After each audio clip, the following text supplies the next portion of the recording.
Practicing meditation is very, very fundamental to finding stability within ourselves. The world is, by its nature, is unstable. World is, by its nature, is very unstable. Today people do something, tomorrow they do something else. Today they say something, tomorrow they say something else. That we can't change. Forget about outside world. Even when we look into this body, our own body, that we call our body, but this itself is subject to change. This body, as we keep growing, one day, 1 month, 1 year, keep growing, this body is changing all the time, not stable. As you see, if you look at yourself, how you were when you were maybe just 5 years or 10 years old, how much energy you had. And then now, if you look at yourself now, it isn't all the same. That's the nature of the body. So neither the external things nor the internal things, this body or the mind, we can't really keep them fixed or permanent. We can't. They are, by their very nature, changing. The body is changing, the mind is changing.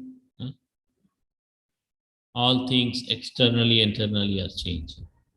That's their nature. So what do we do? If we just struggle with the change, then we cannot be happy.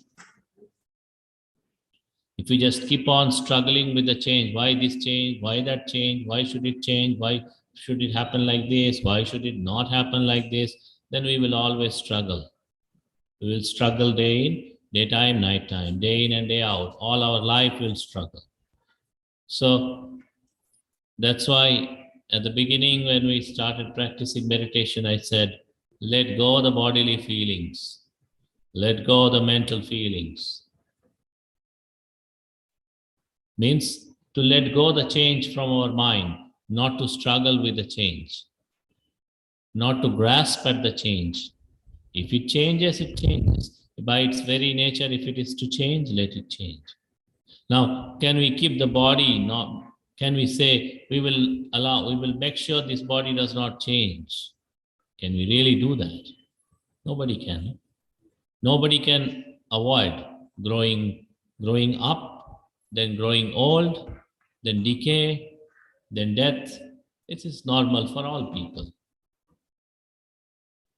This is normal for all people. Rich people, poor people, educated people, uneducated people, village people, city people, it's normal. It's for all people. It's all the same.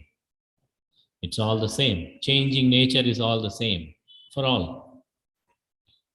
So what we can do is, we can see this changing nature as we keep practicing meditation.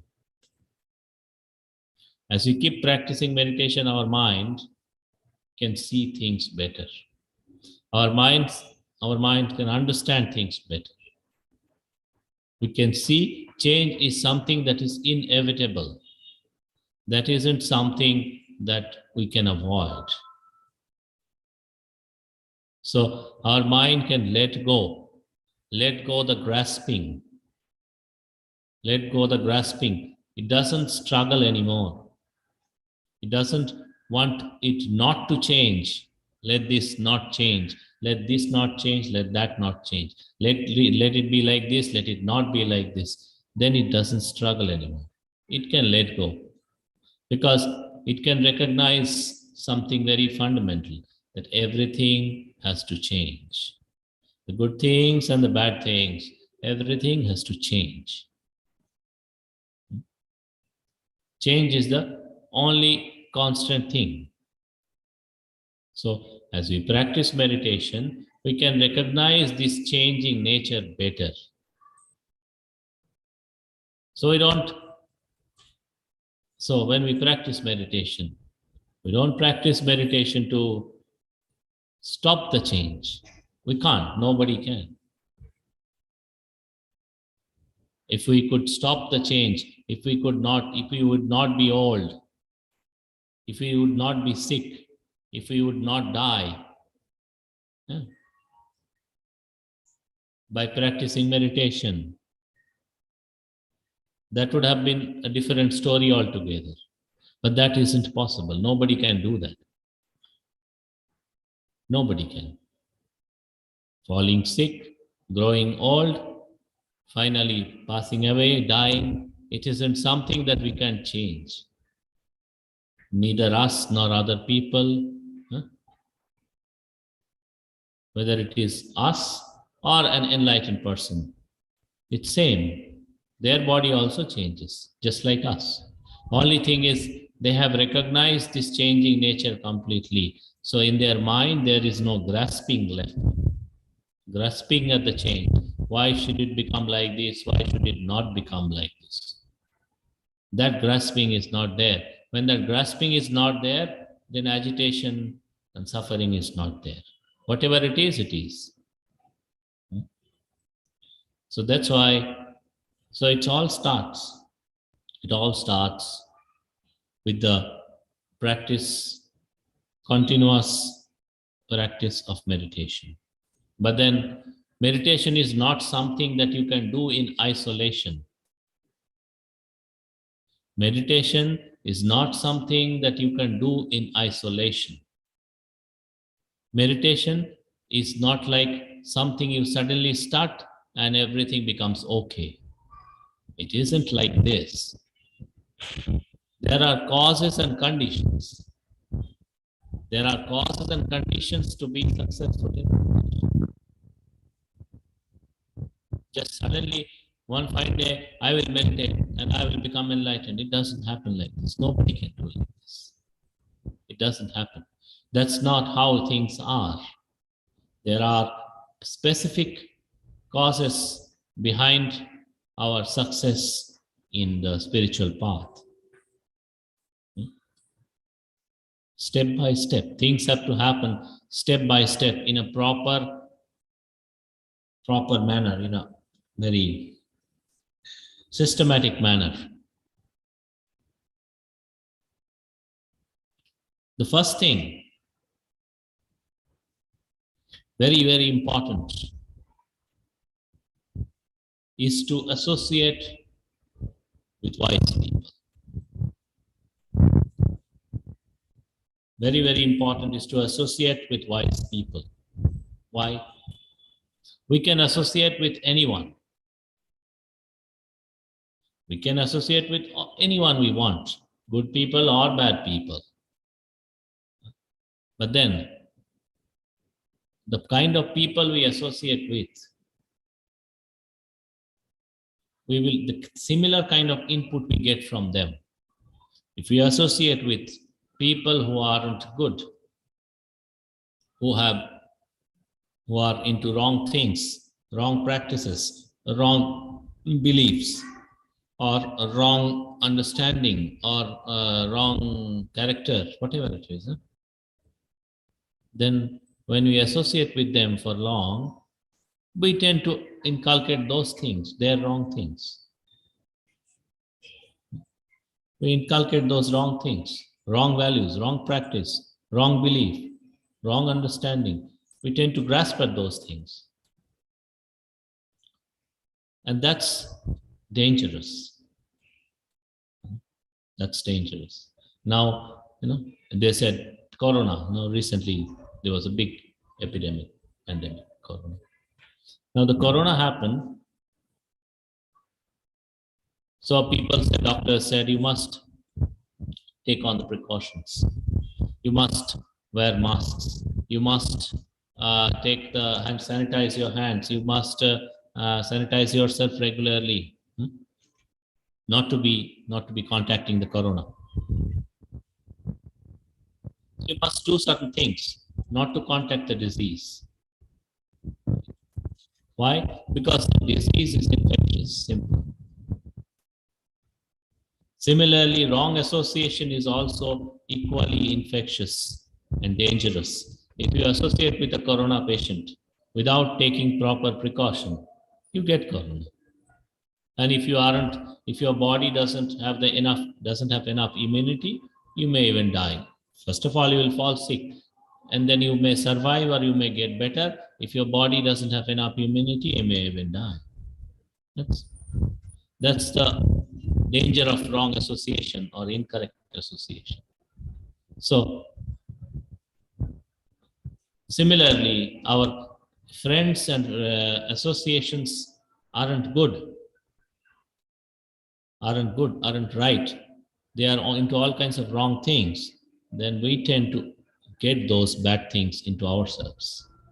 And then eventually we tend to get ourselves into problems. That's why the right association is so fundamental. When you associate with good and noble people, wise people, they don't tell you to do wrong things. They don't tell you to go into wrong path. They don't tell you to do things which are harmful for you or harmful for others. They don't. Why? They don't necessarily, they wish your welfare. Good people, noble people, right people, they wish your welfare. They don't wish your suffering. But then ignorant people, unwise people, bad people, they neither have any idea about their own problems, nor can they guide other people out of suffering. So eventually, they tend to drag people into suffering, their associates, their friends, their relatives. So it is so fundamental that we associate with wise people, people who are truly good and noble and wise. Then we learn from them. We learn from them what is right and what is wrong, what should be cultivated, what should not be cultivated, what should be practiced, what should not be practiced. This is a very fundamental thing. For example, if you associate with wise people, they will tell you, you should try to live a good life, a life of goodness and virtue and compassion, not a life of immorality, not a life of harmfulness, not a life of any kind of wrong things.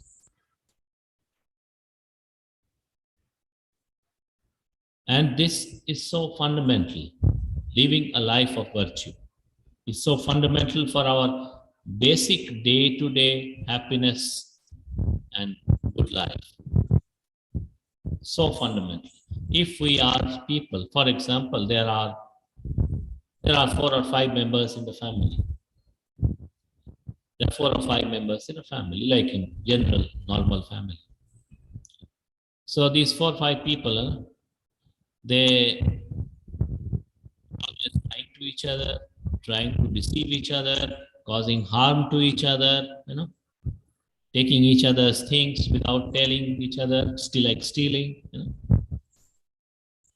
or maybe they are into addictions like drugs and alcohol, harming each other, trying to beat each other, trying to kill each other. Now, if there is such a family, will people say that's a good family? That's not. That's a dangerous family. It's dangerous to live in such a family. That's the danger of immoral life, bad life. So when we associate with wise people, they just advise us to avoid wrong things. But if people, these 4 or 5 members, just do the opposite, they live with each other with kindness and helpfulness and give each other's things to each other, help each other, support each other, then that family is a wonderful place. That family, the members of that family will have a lot of happiness. So that's the power of good things. That's the power of a good moral life. So all these things, these are very basic things. But then the basic things are not so basic things. Why?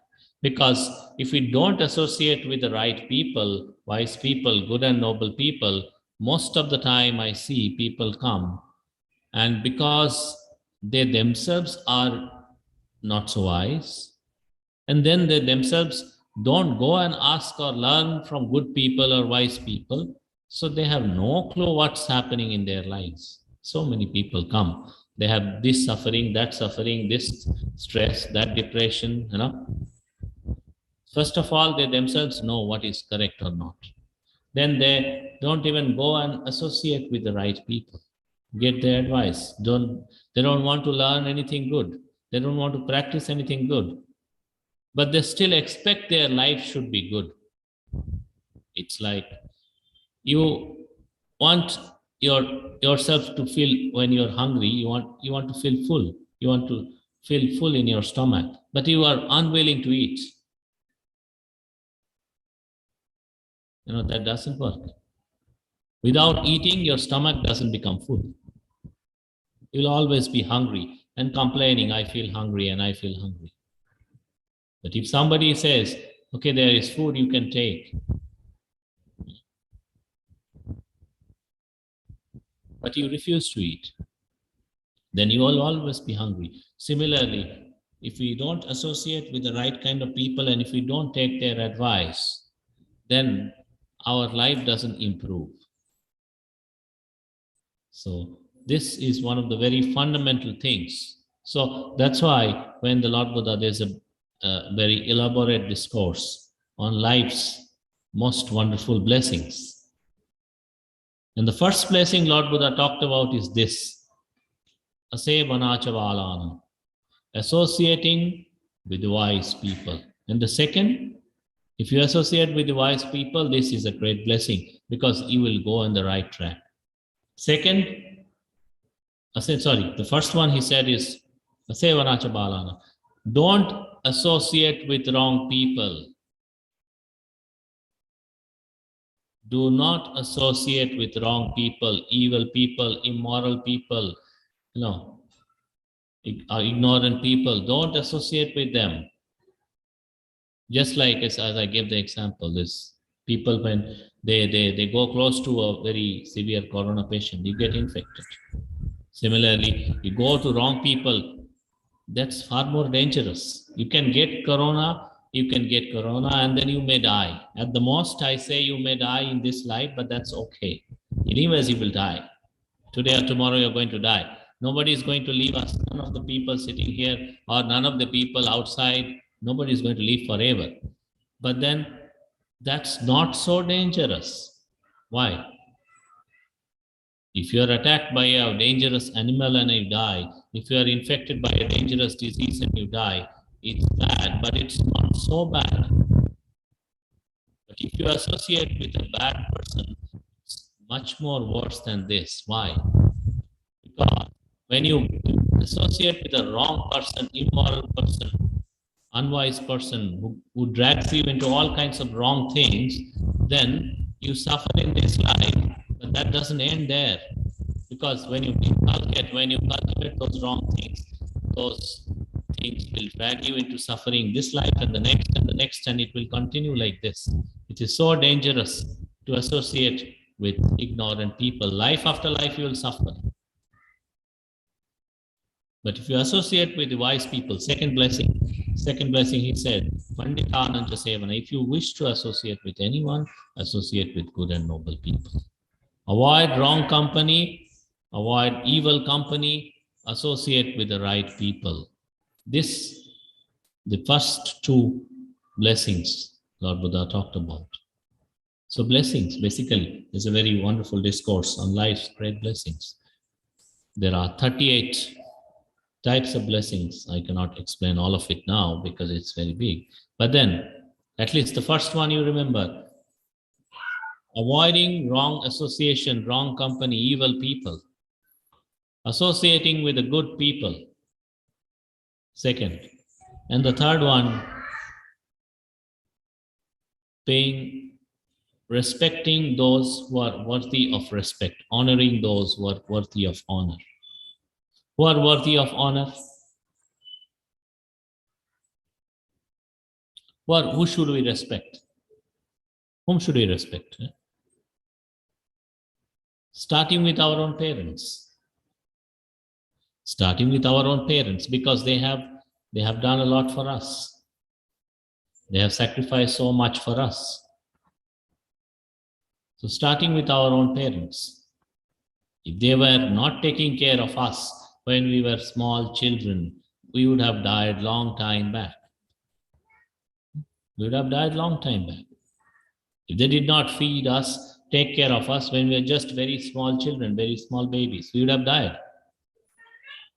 So our parents, they took care of us, they brought us. So that's why we are now healthy and in a good condition, because of them. And they took so much of trouble to brought us up. So first, our parents. So if people, parents are also like the first teachers of a child. So people, they cannot be respectful to their own parents who have made so many sacrifices for them. And if they cannot be good to their parents, then they cannot be good to other people. They have no chance of being good to other people. So parents. Then our good teachers, noble teachers, or especially the spiritual teachers who teach us the right things. So that they also have a very great impact on our lives, because when we come across the right kind of teacher and they out of compassion teach so many wonderful things. My teachers, some of my teachers, they have taught me such wonderful things about life, about wisdom, about how to purify our mind. So I always remember them with gratefulness. If they were not so kind and compassionate, I wouldn't have learned. So always, so our spiritual teachers who guide us in the right path. So like this, then our good associations, good friends who encourage us to do good things. Encourage us to do good things. For example, if we tend to get angry, if we have a good friend, a good and noble friend, that will tell us, it's not good to be angry all the time and fighting with the people. It doesn't help you. It creates problems for you. You must check the anger. Try to be more peaceful. Try to develop a mind of goodwill towards other people. That's the right kind of advice. Opposite of the evil tendencies, anger. If we have a lot of greed, some people tend to be greedy or stingy. They want everything for themselves. They don't want to share anything with others. But our good friends can teach us. It's not good to be too much excessively greedy or stingy. You can always share a little with others. It's good to share. When you share, your mind will be happy and peaceful. When you share, you will get a lot of merits.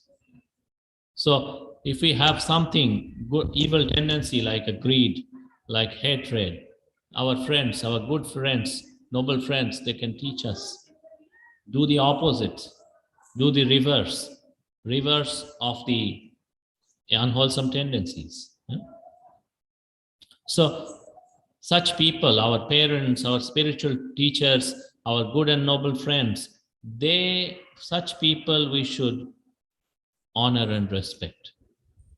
Lord Buddha said, if you ever come across a good and noble person, wise person, who tells you to do the right thing, then you must be very sincerely protecting that association. You must always stay with that person. You must always associate with that person. You must always make sure that this is your most precious gem, like you guard a gem, like a precious gem, precious jewel. You should guard that association with the good and noble people. Because such people you will not come across every day. You will come across a lot of people, and a lot of people will give you a lot of wrong advice. But they will not come across a lot of people who will give you the right advice. So if you come across people who are good and noble, gives you the right advice, then associate with them, keep associating. And if you come across bad people, stay away from them, he said. He said, if you want to stay alone, it's better. Better to stay alone than to stay with evil friends. Even to this extent, he said, better to stay alone than to stay with evil friends, because they are dangerous. They will harm our mind. They will not harm so much our body, but they will harm our mind so much that we will suffer in this life. Life after life will suffer. That's so bad. So these three blessings, first three blessings, not to associate with evil people, associate with good, noble, and wise people, and then honoring, respecting those who are worthy of honor. This is where our life's blessings start. So meditation is something that happens later, but first of all, these are fundamental things. If you don't have the good friends, if you always have evil company, then forget about practicing meditation, forget about being wise, forget about being enlightened. It's not going to happen. So start with the basics. Associate with good people, avoid evil people, and honor and respect those who are worthy of honor. Puja cha pujaniyana. This is where our spiritual practice begins. One time, Venerable Ananda, one of the great disciples of Lord Buddha, he asked Lord Buddha, I thought spiritual life is 50% of good friendship. He asked him like this, 50% of good friendship. He said, no, Ananda, spiritual life is not 50% of good friendship. Spiritual life is 100% of good friendship. If you have the good friends, all the good and noble things you will gradually develop. If you have the bad friends, you have no chance. So this much we'll offer to you about life's blessings. First three, remember them. Avoid evil people, associate with good and noble people, and be respectful to those who are worthy of respect. These are life's most wonderful blessings. We'll conclude here today's discourse. And if you have any question, if anybody has any question, then you may ask.